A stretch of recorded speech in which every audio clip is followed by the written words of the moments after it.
El siguiente es un artículo de Jeffrey Sachs publicado en Common Dreams. Jeffrey Sachs es un economista de renombre y líder en desarrollo sostenible. Es el director del Centro para el Desarrollo Sostenible en la Universidad de Columbia y presidente de la Red de Soluciones para el Desarrollo Sostenible de la ONU, reconocido por sus estrategias audaces y efectivas para abordar desafíos globales complejos.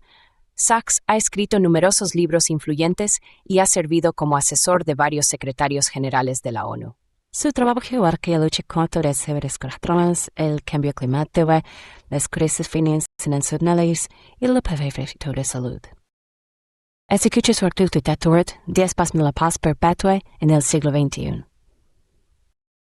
Las estructuras básicas de las Naciones Unidas son frágiles y necesitan actualización urgente.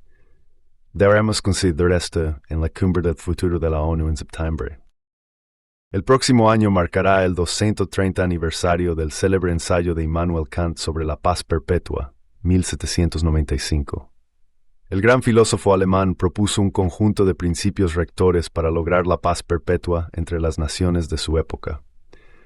Mientras lidiamos con un mundo en guerra y de hecho en grave riesgo de un Armagedón nuclear, deberíamos basarnos en el enfoque de Kant para nuestro propio tiempo. Un conjunto actualizado de principios debería ser considerado en la cumbre del futuro de las Naciones Unidas en septiembre. Kant era plenamente consciente de que sus propuestas enfrentarían el escepticismo de los políticos prácticos. El político práctico asume la actitud de mirar con gran autosatisfacción al teórico político como un pedante cuyas ideas vacías de ninguna manera amenazan la seguridad del Estado, ya que el Estado debe proceder sobre principios empíricos, así que se permite al teórico jugar su juego sin interferencia del estadista mundano. No obstante, como señaló el historiador Mark Masower en su magistral relato sobre la gobernanza global, el texto de Kant fue un texto que influiría intermitentemente en generaciones de pensadores sobre el gobierno mundial hasta nuestros días, ayudando a sentar las bases para las Naciones Unidas y el derecho internacional sobre los derechos humanos, la conducta de la guerra y el control de armas. Las propuestas centrales de Kant se centraron en tres ideas. Primero, rechazó los ejércitos permanentes. Los ejércitos permanentes amenazan incesantemente a otros estados por su disposición a estar siempre preparados para la guerra. En esto, Kant anticipó por un siglo y medio la famosa advertencia del presidente de Estados Unidos, Dwight Eisenhower, sobre los peligros de un complejo militar industrial. Segundo, Kant abogó por la no interferencia en los asuntos internos de otras naciones. En esto, Kant arremetió contra el tipo de operaciones encubiertas que Estados Unidos ha utilizado implacablemente para derrocar gobiernos extranjeros. Tercero, Kant pidió una federación de estados libres, que en nuestro tiempo se convirtió en las Naciones Unidas, una federación de 193 estados comprometidos a operar bajo la Carta de la ONU. Kant depositó grandes esperanzas en el republicanismo, en contraposición al gobierno de una sola persona, como un freno a la guerra. Razonó que un solo gobernante sucumbiría fácilmente a la tentación de la guerra. Una declaración de guerra es la cosa más fácil del mundo de decidir, porque la guerra no requiere del gobernante, que es el propietario y no un miembro del Estado, el menor sacrificio de los placeres de su mesa, la caza, sus casas de campo, sus funciones de la corte y similares. Por lo tanto, puede resolver la guerra como una fiesta de placer por las razones más triviales. Y con perfecta indiferencia, dejar la justificación que la decencia requiere al cuerpo diplomático, que siempre está listo para proporcionarla.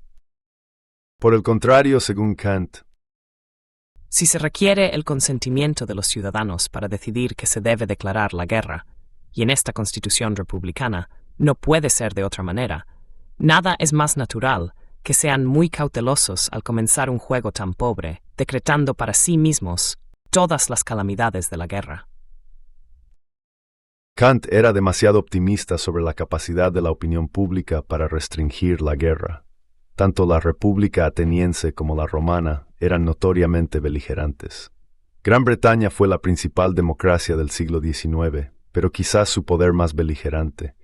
Durante décadas, Estados Unidos ha participado en guerras incesantes de elección y derrocamientos violentos de gobiernos extranjeros. Hay al menos 3 razones por las que Kant se equivocó en esto.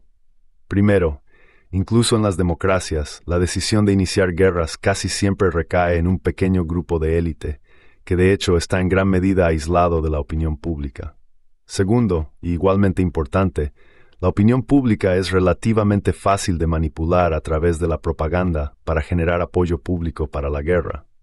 Tercero, el público puede estar aislado a corto plazo de los altos costos de la guerra, financiándola a través de la deuda en lugar de impuestos y confiando en contratistas, reclutas pagados y combatientes extranjeros en lugar de la conscripción. Las ideas centrales de Kant sobre la paz perpetua ayudaron a mover al mundo hacia el derecho internacional, los derechos humanos y la conducta decente en la guerra, como las convenciones de Ginebra en el siglo XX. Sin embargo, a pesar de las innovaciones en las instituciones globales, el mundo sigue estando terriblemente lejos de la paz. Según el reloj del juicio final del Boletín de Científicos Atómicos, estamos a 90 segundos de la medianoche. Que en cuarto tercio de este reunión en Barof within 47. El aparato global de la ONU y el derecho internacional han evitado, según se argumenta, una tercera guerra mundial hasta la fecha. El secretario general de la ONU, U Thant, por ejemplo, desempeñó un papel vital en la resolución pacífica de la crisis de los misiles en Cuba de 1962.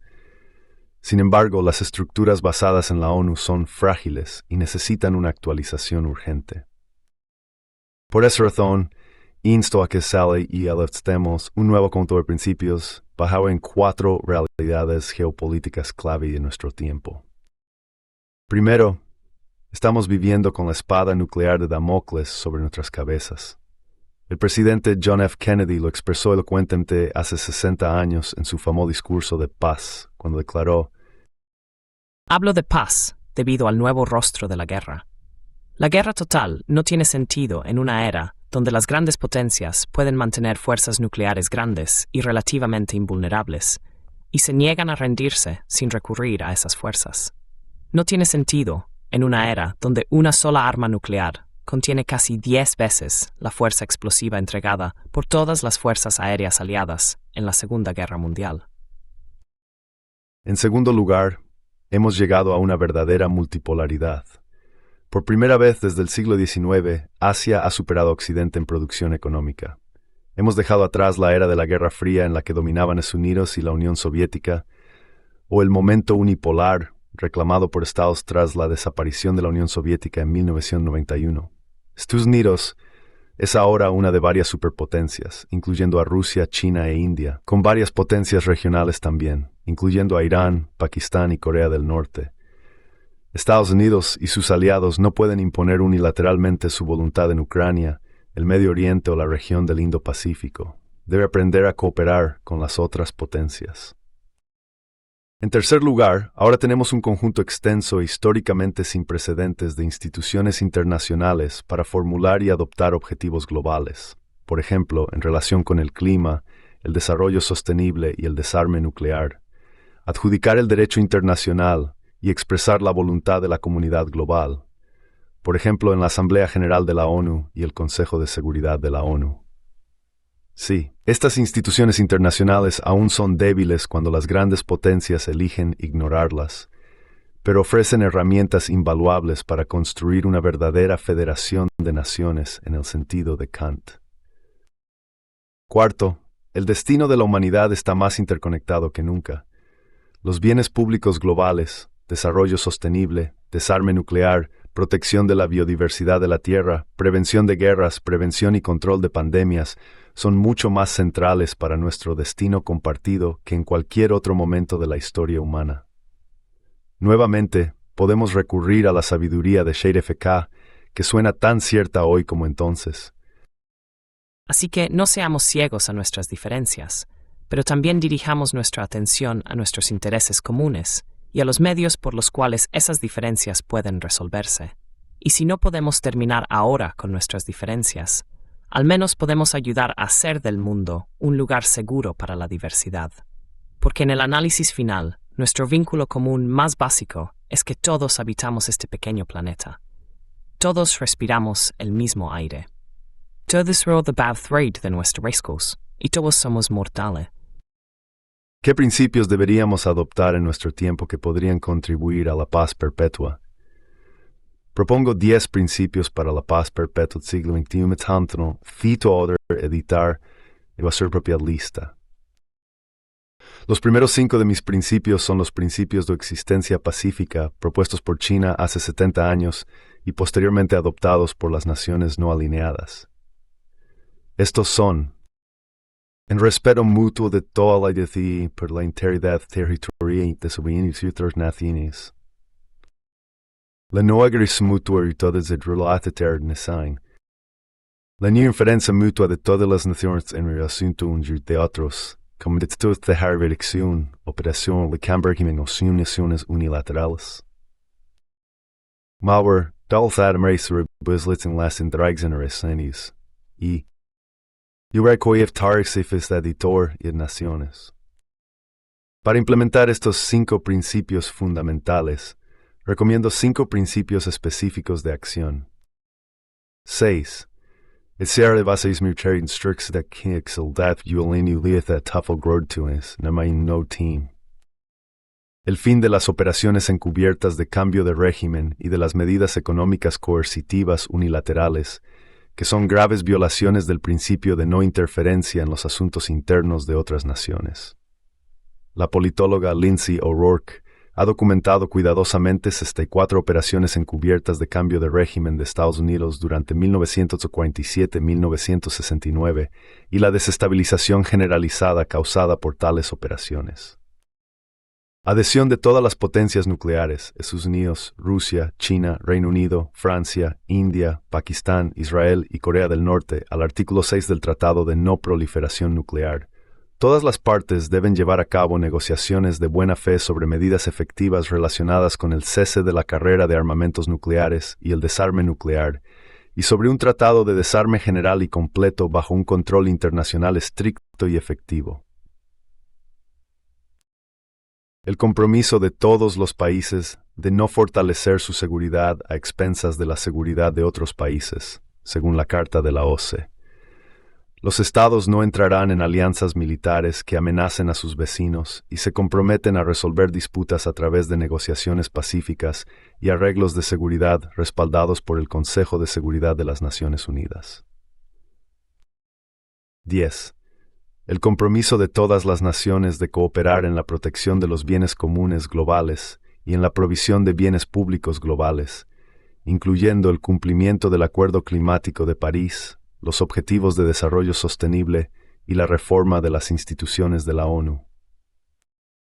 Las confrontaciones actuales entre grandes potencias, en particular los conflictos de Estados Unidos con Rusia, China, Irán y Corea del Norte, se deben en gran medida a la continua búsqueda de la unipolaridad por parte de Estados Unidos, a través de operaciones de cambio de régimen, guerras de elección, sanciones coercitivas unilaterales, y la red global de bases militares y alianzas de Estados Unidos. Los 10 principios enumerados anteriormente ayudarían a mover al mundo hacia un multilateralismo pacífico, gobernado por la Carta de la ONU y el Estado de Derecho internacional.